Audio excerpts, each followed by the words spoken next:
వామ్మో మెడికవర్, వైద్యం నిల్ వసూళ్లు ఫుల్. ఒక సమస్యతో వస్తే 3 ఆపరేషన్లు చేశారు. వైద్యం వికటించి వృద్ధురాలు మృతి. ముఖ్యమంత్రి ప్రారంభించిన హాస్పిటల్ వచ్చాం, అడ్డగోలుగా డబ్బులు గుంజుతున్నారు. అనుభవం లేని డాక్టర్ ఉన్నారు. మెడికవర్ హాస్పిటల్స్ ముందు మృతురాలి బంధువుల ఆందోళన. ఇది హనుమకొండలో జరిగింది. హనుమకొండలో ప్రైవేట్ హాస్పిటల్స్లో 72 ఏళ్ల సుశీల అనే మహిళ వైద్యం వికటించి చనిపోయిందంట. ఈ నెల 9వ తేదీన కాల్ ఇన్ఫెక్షన్తో మెడికల్ హాస్పిటల్కి తీసుకొచ్చామని 2,10,000 రూపాయలు ముందుగానే బిల్ చెల్లించమని చెప్పారు. ఆ తర్వాత డయాలసిస్ చేసి మళ్ళీ గాల్ బ్లాడర్లో రాళ్ళు ఉన్నాయని ఆపరేషన్ చేయించుకోవాలని డాక్టర్లు సూచించారు. మరో ఆపరేషన్ వద్దు అనడం పేషెంట్ తరపు వారు తెలపడంతో డిస్కౌంట్ కూడా ఇస్తామని డాక్టర్లు ఆఫర్ ఇచ్చి ఆపరేషన్ చేయాలని ఒత్తిడి చేశారు. వారం రోజులుగా రక్తం ఎక్కిస్తూ హడావిడి చేసి పేషెంట్ క్షేమంగా ఉందని చెప్పి మళ్ళీ 70,000 వసూలు చేశారు.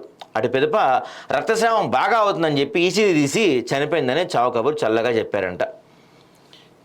మొదటి నుంచి కూడా వారిపై డాక్టర్లపై వైద్యం అనుమానంగానే ఉందని, అనుభవం లేని డాక్టర్లతో కావాలనే 72 సంవత్సరాల మహిళపై 2 ఆపరేషన్లు చేశారని ఆరోపించారు. మొదటి నుంచి 2 ఆపరేషన్లు వద్దని మొరపెట్టుకున్నా వినకుండా డబ్బుల కోసం ఇందారని కొడిగట్టారు. ముఖ్యమంత్రి ప్రారంభించిన హాస్పిటల్ అంటే ఇది.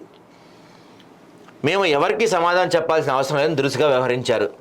అయితే దవాఖానాకు చెల్లించిన డబ్బులను తిరిగి వాపసిస్తూ కొంత అమౌంట్ ఎక్కువ ఇచ్చి చేతులు దులుపుకున్నారనే మాటలు వినిపిస్తున్నాయి. ఈ మధ్యకాలంలో ప్రైవేట్ హాస్పిటల్స్ ఇదైతే దారుణం నిజంగా. డబ్బులు వెనక్కి ఇచ్చింటారు కానీ ఇక్కడ ఇంకో మాట చెప్పాలి మనం. వీళ్ళు ఏ తప్పు చేసి ఉండకపోతే, వీళ్ళు ఏది దాచకపోతే, లేకపోతే ఏవి తప్పు చేయకపోతే ఎందుకు డబ్బులు తిరిగి ఇచ్చారు? డబ్బులు తిరిగి ఇచ్చారంటే ఏదో చేశారు వీళ్ళు. కాలు గాయం అని చెప్పి వచ్చిన ఒక ఆమెని 2 లక్షల చిల్లర వీళ్ళు తీసుకొని, ఆ తర్వాత కాలు తగ్గిపోయిన తర్వాత గాల్ బ్లాడర్లో స్టోన్స్ ఉన్నాయి, అర్జెంట్గా ఆపరేషన్ చేయాలని చెప్పి మరో 70,000 తీసుకొని చివరికి బీపీ ఎక్కువ అయిపోయింది, ఈసీజీ అబ్నార్మల్ ఉంది, హార్ట్ స్ట్రోక్తో చనిపోయిందని చెప్పి బాడీని అప్పగించారంటే మెడికవర్ హాస్పిటల్స్కి దండం పెట్టచ్చు నిజంగా. మన పెద్ద సార్ ఓపెన్ చేసినట, రేవంత్ రెడ్డి ఓపెన్ చేశాడంట మళ్ళీ వెళ్ళి. ఇప్పుడు నాకు డౌటు, ఈ మధ్యకాలంలో మనం చూస్తున్నాం ఏదైనా బ్రాండ్స్, సపోజ్ ఒక రియల్ ఎస్టేట్ బ్రాండ్ తీసుకుందాం అనుకోండి, ఆ రియల్ ఎస్టేట్ బ్రాండ్ ఒక సెలబ్రిటీ ఓపెన్ చేస్తే రేపు ఆ రియల్ ఎస్టేట్ సంస్థ బోర్డు తిప్పేస్తే ఈ సెలబ్రిటీ కూడా దానికి బాధ్యులు అని చెప్పి మనం కొన్ని కోర్టు తీర్పుల్లో చూసాం. మరి ఇప్పుడు దీన్ని ముఖ్యమంత్రి ఓపెన్ చేశాడు, వీళ్ళు ఇలా స్కామ్ చేశారు, దీనికి ముఖ్యమంత్రి బాధ్యత వహించాలి కదా, మరి రూలే కదా. ఈ పాయింట్ ప్రకారం ఎవరైనా కేసు ఫైల్ చేస్తే బాగుంటుందని మా అభిప్రాయం.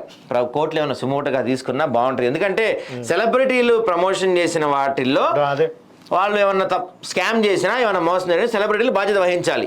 మరి అదే దాని ప్రకారం ముఖ్యమంత్రి ఓపెన్ చేసిన దాంట్లో ఇట్లా ఏమైనా జరిగితే దానికి ముఖ్యమంత్రి బాధ్యత వహించాలి కదా, ఖచ్చితంగా వహించాలి. మరి అంతేకాకుండా అక్కడ ఉన్న హెల్త్ ఆఫీసర్లు కానీ వీళ్ళు ఎవరన్నా దీనిపైన చర్యలు తీసుకోవాలి.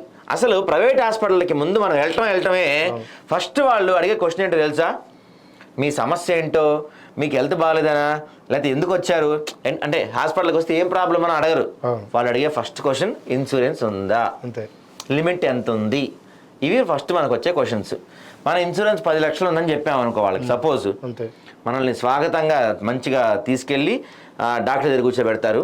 ఆ డాక్టర్ చూసి బయటకు రాగానే మనకి వాళ్ళ హాస్పిటల్స్లో అందుబాటులో ఉన్న టెస్టులు మొత్తం రాసి మనకి ఏమీ లేకపోయినా అడ్మిట్ చేయించుకొని ఊరికే మనకి ఐవీలు ఎక్కిస్తూ గ్లూకోజ్ ఎక్కిస్తూ చివరికి ఏది ఏమైనా మనకి కనీసం ఒక 3-4 లక్షలు బిల్లు లేకుండా వాళ్ళ టార్గెట్ పూర్తి కాకుండా వదిలిపెట్టరు. ఇదే మెడికవర్ హాస్పిటల్స్లో జరిగిన పరిస్థితి ఇక్కడ. ఇప్పుడు వీళ్ళు కొంత మొత్తం చెల్లించారు, దానికన్నా ఎక్కువ కూడా ఇస్తాము వెళ్ళిపోండి అని చెప్పి అన్నారని కూడా ఒక గుసగుస వినపడుతుంది. వీళ్ళు కట్టించుకున్న దగ్గర 3 లక్షలకి 30 లక్షలు ఇచ్చారు అనుకుందాం మనం, చనిపోయిన వ్యక్తిని తిరిగి తీసుకురాగలుగుతారు.